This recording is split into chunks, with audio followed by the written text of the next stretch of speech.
ऐना कब से चलने फिरने के काबिल नहीं है? उसने अनीसा बेगम की आंखों में देखकर पूछा। क्यों, क्या तुम्हें नहीं पता? वो अनजान बनते हुए बोली। मुझे सिर्फ इतना बताया गया था कि ऐना और समीर का एक्सीडेंट हुआ है। समीर बच गया है, जबकि ऐना की टांगों में फ्रैक्चर हो गया है और इसकी टांगों का ऑपरेशन हुआ है।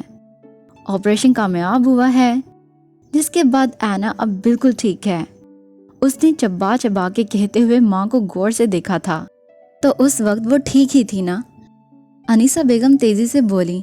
उस वक्त ठीक थी तो क्या, अब फिर से उसका एक्सीडेंट हो गया है जो वो दोबारा से माजूर होकर व्हीलचेयर पर बैठ गई है। शामिर मजीद गुस्से में आ गया था। डॉक्टर ने भी यही कहा था कि अब वो ठीक हो चुकी है और मैंने भी तुम्हें यही बताया था। अब इस लड़की ने खुद ही चलने फिरने की, एक्सरसाइज करने की कोशिश नहीं की तो हम भला क्या कर सकते हैं? इन्होंने नागवारी से कहा।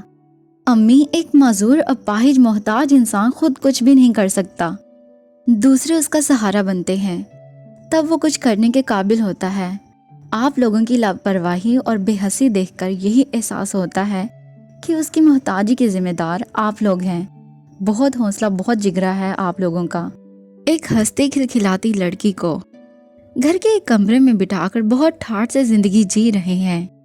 वो समीर और सारा वगैरह को तमस्खराना नजरों से देखता हुआ आगे बढ़ गया। शामिर, रुको, बात सुनो। अनीसा बेगम लपक के पास आईं। अम्मी, बहुत गलत किया आपने मुझे अंधेरे में रख के, और मैं जानता हूँ आपने ऐसा क्यों किया है। मेरे पाकिस्तान से जाने से चंद दिन पहले ही आपको पता चल गया था कि मैं ऐना को पसंद करने लगा हूँ। इसीलिए जब भी फोन पे ऐना के बारे में पूछता था आप ठीक से जवाब नहीं देती थी। लेकिन आज आप सबके सामने मैं वाज़िया कर देना चाहता हूँ कि मैं ऐना को पसंद करता हूँ और उससे शादी करना चाहता हूँ।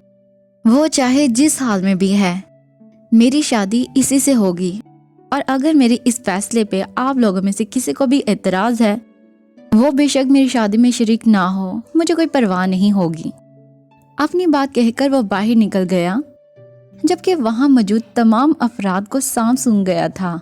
ऐना, आई एम सॉरी, सबके साथ साथ मैं भी तुम्हारा मुजरिम हूँ। शामिर सुबह ही सुबह इसके कमरे में आया था और इसके सामने मुजरिमों की तरह बैठ गया था।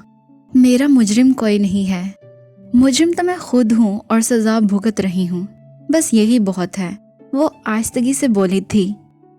ऐना, मुझे नहीं पता था कि तुम्हारे साथ इतना बड़ा हादसा हो चुका है, वरना मैं यकीनन तुम्हें कॉल करता, तुमसे बात करता। बहुत शर्मिंदा हूँ मैं तुमसे। शामिर अपनी नदामत, अपनी शर्मिंदगी लफ्ज़ों में बयान नहीं कर पा रहा था। मेरा आपसे ऐसा कोई ताल्लुक नहीं कि आपको मेरे सामने इस तरह शर्मिंदा होना पड़े, और ज़रूरी नहीं कि आप मुझे कॉल करते, मुझसे बात करते, मेरा हाल पूछते। बस वक्त गुजरना था, गुजर गया। ऐना ने अपने मखसूस बेतासिर लब लहजे में कहा था। वक्त को ऐसे नहीं गुजरना चाहिए था ऐना। शामिर को पछतावा घेर रहा था, लेकिन ऐना इस स्टेज पे थी जहां किसी का भी दुख, मलाल, पछतावा, अपनायत और माफ़ी तलाफी कोई मायने नहीं रखते थे। जहां वो बेहसी की चादर ओढ़ चुकी थी।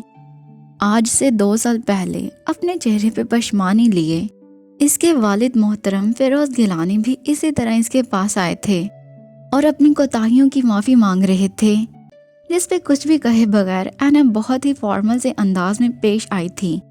और इसका ये लिया दिया अंदाज अब हर एक के लिए मखसूस हो चुका था।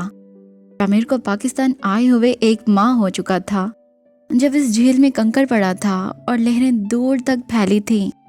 हरगिज नहीं, ऐसा कभी नहीं हो सकता। मैं शामिर नवाज का नाम भी नहीं सुनना चाहती, और आप कह रहे हैं कि मैं इससे शादी कर लूं? वो इतनी जोर से चलाई थी कि उसकी आवाज़ कमरे से बाहर तक सुनी गई थी। वो चीख चीख कर कहती पागल होने लगी थी, और फिरोज गिलानी चुपचाप सर झुकाए कमरे से बाहर आ गए थे।